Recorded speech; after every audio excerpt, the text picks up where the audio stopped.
favorite. Yung Sabi parang, mo lang, S-near, ganun. yung favorite mong O, usap di siya na sumagot. Bahala Ayun. ako. Okay, go. Sabi niya, is near. Yeah. Oh, sabi ni Charlie, is near. Pero ikaw, sino favorite housemate mo? Wala na, sinagot mo. Okay na yun. Grabe naman, Next ikaw din, question. sagot ka din. You already answered for me. Sagot ka naman. Alam mo, Charlie, until now, I was, cut mo nga muna. I was expecting na hindi ka ganyan na. Pero until now, kala ko naman na-realize mo yung mali mo.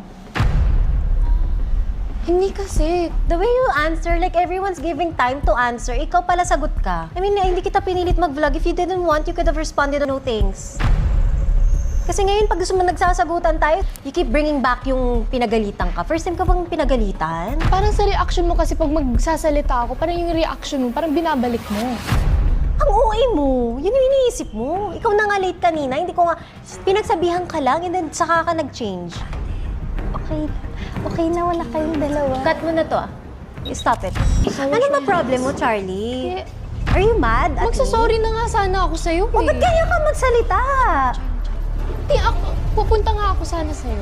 Di, bigla kang sumagot, eh, magsasorry na nga sana ako. Uwi na nga lang ako. Okay. Ano naman nagsastop sa'yo?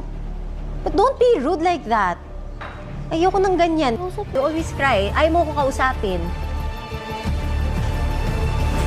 Lang naman. Ha? Tell her how you feel. Tell me na how you feel. Di kanina kasi sagot ako. Di ba sumagot ako? Yung tingin mo sa akin parang masama na eh. Masama? Ano magsabi? Sabihin mo na in front of all of us. Bahala ka. Ang arte nito. Hindi.